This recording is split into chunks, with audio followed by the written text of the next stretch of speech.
Hello friends, welcome to my channel. आज मैं आपके साथ शेयर करने वाली हूँ बसंत पंचमी की पूजा विधि। बसंत पंचमी का त्यौहार माघ मास के शुक्ल पक्ष की पंचमी तिथि को मनाया जाता है। इस दिन माता सरस्वती की पूजा की जाती है। माता सरस्वती की पूजा करने से व्यक्ति को नौकरी में, परीक्षा में और करियर में सफलता मिलती है। इसके साथ ही माता सरस्वती का आशीर्वाद आप पर सदा बना रहता है। तो चलिए वीडियो स्टार्ट करते हैं। बसंत पंचमी की पूजा करने के लिए सबसे पहले हमने चौकी लगा ली है और चौकी पर हमने पीला कपड़ा बिछा लिया है। बसंत पंचमी के दिन हमें पीले वस्त्र धारण करने चाहिए क्योंकि माता सरस्वती को पीला रंग अति प्रिय है। इसके साथ ही बसंत पंचमी की पूजा में हमें ज़्यादा से ज़्यादा पीले रंग का प्रयोग करना चाहिए। अब हमने माता सरस्वती की तस्वीर को चावलों का आसन दे करके चौकी पर विराजित कर लिया है। आप चाहें तो माता सरस्वती की मूर्ति का भी प्रयोग कर सकते हैं। अब हमने यहाँ पर एक पान का पत्ता लिया है और पान के पत्ते पर हम भगवान गणेश को विराजित करेंगे। आप चाहें तो सुपारी के गणेश जी बना करके विराजित कर सकते हैं। साथ ही हमने दूसरा चावल का आसन दिया है जिस पर हम माता गौरी को विराजित करेंगे। यहाँ पर हमने सिक्के पर कलावा लपेट करके माता गौरी को बनाया है। आप चाहें तो मिट्टी से या फिर हल्दी से माता गौरी बना सकते हैं। बसंत पंचमी के दिन सभी ग्रंथों का पूजन अवश्य किया जाता है। जो भी ग्रंथ आप अपने पूजन में प्रयोग करते हैं या फिर पढ़ते हैं उनका पूजन अवश्य करना चाहिए। इसके साथ ही अगर आप विद्यार्थी हैं तो आप अपनी कॉपी किताबों का पूजन बसंत पंचमी के दिन अवश्य करें। फ्रेंड्स, बसंत पंचमी पूजा की संपूर्ण सामग्री का वीडियो मैंने अपने चैनल पर अपलोड कर दिया है।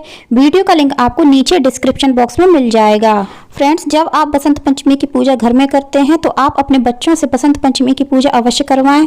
इससे माता सरस्वती का आशीर्वाद सदैव उन पर बना रहता है। उनसे घी का दीपक माता सरस्वती के सामने अवश्य जलवाएं। यदि आप बसंत पंचमी के दिन हवन करते हैं तो बच्चों को भी उसमें जरूर शामिल करें। अब हमने यहाँ पर माता सरस्वती के सामने फूलों का आसन दिया है। फूलों के आसन पर हम अपनी जाप माला को विराजित करेंगे। बसंत पंचमी के दिन जाप माला की भी पूजा की जाती है। यदि आप जाप करते हैं, नित्य पूजा में जाप करते हैं, तो आप उस जाप माला का पूजन बसंत पंचमी के दिन अवश्य करें क्योंकि जाप माला माता सरस्वती अपने दाएं हाथ में लिए रहती हैं। इसके साथ ही यदि आपके पास जाप माला नहीं है तो आपको चिंता करने की आवश्यकता नहीं है।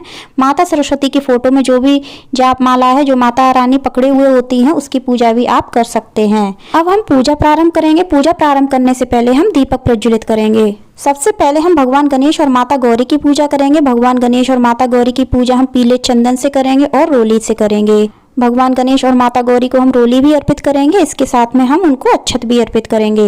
अब हम भगवान गणेश को हल्दी की गांठ और सुपारी अर्पित करेंगे, जनेऊ अर्पित करेंगे, वस्त्र के रूप में कलावा अर्पित करेंगे। हो सके तो आप भगवान गणेश को दूब घास भी अर्पित करें। इसके साथ ही हम माता गौरी को वस्त्र के रूप में कलावा अर्पित करेंगे। अब हम भगवान गणेश और माता गौरी को पुष्प अर्पित करेंगे।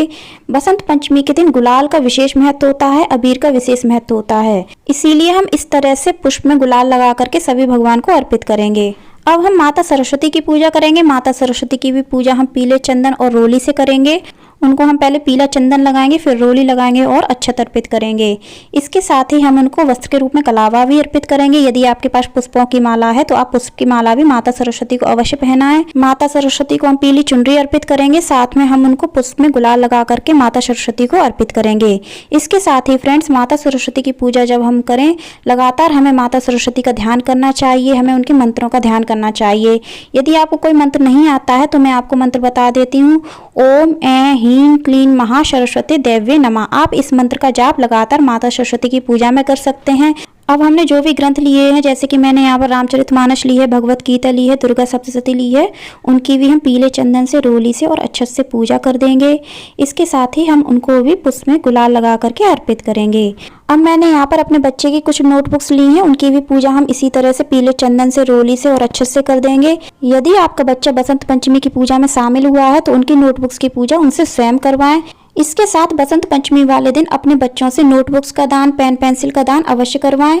बहुत ही लाभ प्राप्त होता है। अब हमने जो जाप माला पूजा में रखी हुई है उनकी भी पूजा हम पीले चंदन, रोली से और अक्षत से कर देंगे। उनको भी हम पुष्प अर्पित कर देंगे। अब हम सभी भगवान को इत्र लगाएंगे। हम माता रानी को इत्र अर्पित करेंगे, गणेश भगवान को, माता गौरी को इत्र लगाएंगे। इसके साथ में हमने जो भी ग्रंथ लिए हैं उनको भी हम इत्र अर्पित करेंगे। जो भी नोटबुक्स रखी हुई हैं उनको भी हम इत्र लगाएंगे और जाप माला रखी हुई है उनको भी हम इत्र लगाएंगे। इसके बाद हम माता रानी को सुहाग सामग्री अर्पित करेंगे। सुहाग सामग्री आप अपने हिसाब से 5, 7 या फिर 16 श्रृंगार अर्पित कर सकते हैं। यदि आप स्टूडेंट्स हैं तो श्रृंगार की सामग्री अर्पित करना आवश्यक नहीं है। अब हम माता रानी को भोग लगाएंगे। भोग में हमने यहाँ पर तिल के लड्डू, मिठाई, पंचमेवा और अंगूर लिए हैं। आप कोई भी मौसमी फल ले सकते हैं। इसके अलावा आप पीले मीठे चावल का भी भोग माता सरस्वती को अर्पित कर सकते हैं। बसंत पंचमी के दिन वाद्य यंत्रों की पूजा करने का विशेष महत्व माना जाता है। मेरे पास कोई भी वाद्य यंत्र नहीं है, तो मैंने यहाँ पर भगवान शिव का डमरू लिया हुआ है। इसकी ही पूजा मैं करूँगी। इसके साथ ही पूजा में घंटी का प्रयोग किया जाता है, आप देख सकते हैं। इसकी भी मैं पूजा कर दूंगी। इसी तरह से मैंने यहाँ पर पीले चंदन से, रोली से और अक्षत से मैं इसकी पूजा कर दूंगी। घंटी की भी पूजा मैं इसी तरह से करूंगी। इसके अलावा आपके पास कोई भी वाद्य यंत्र नहीं है, तो आप माता सरस्वती की फोटो में जो माता सरस्वती वीणा पकड़ी हुई है उसकी पूजा कर सकते हैं। इसी तरह से रोली, अक्षत और चंदन अर्पित करके, पुष्प अर्पित करके। अब हम माता सरस्वती को दक्षिणा अर्पित करेंगे। दक्षिणा आप अपने हिसाब से अर्पित कर सकते हैं। इसके बाद हम माता सरस्वती की आरती करेंगे। आरती करने के लिए हम दीप प्रज्वलित करेंगे। हम माता सरस्वती को, सभी भगवान को धूप दिखाएंगे और आरती करेंगे। सबसे पहले भगवान गणेश और माता गौरी की आरती करेंगे। उसके बाद हम माता सरस्वती की आरती करेंगे और हम भोग लगाएंगे। आरती हो जाने के बाद हम सभी भगवान को आरती दिखाएंगे। उसके बाद हम माता सरस्वती और भगवान गणेश और माता गौरी के चरण स्पर्श करेंगे। पूजा में हमसे जो भी भूल चूक हुई हो उसके लिए हम क्षमा मांगेंगे। बसंत पंचमी के दिन हमें अपने परिवार और बच्चों के साथ में बैठ करके छोटा सा हवन जरूर करना चाहिए, जिसमें हमें 5, 7 या फिर 11 आहुति माता सरस्वती के नाम की देनी चाहिए। उसके बाद हम जो भी भगवान मानते हो, जो भी देवी देवता मानते हो, अपने कुल देवता मानते हो, उन सभी के नाम की आहुति हमें हवन में जरूर करनी चाहिए। हवन हो जाने के बाद हमें अग्नि देवता के चरण स्पर्श करने चाहिए और प्रणाम करना चाहिए। तो फ्रेंड्स, ये थी मेरी बसंत पंचमी की छोटी सी पूजा विधि। आपको कैसी लगी कमेंट करके जरूर बताना। वीडियो पसंद आई हो तो लाइक करना, शेयर करना, हमारे चैनल को सब्सक्राइब करना, बेल आइकन को प्रेस करना और कमेंट में जय सरस्वती माता अवश्य लिखना। धन्यवाद। जय हो माता सरस्वती।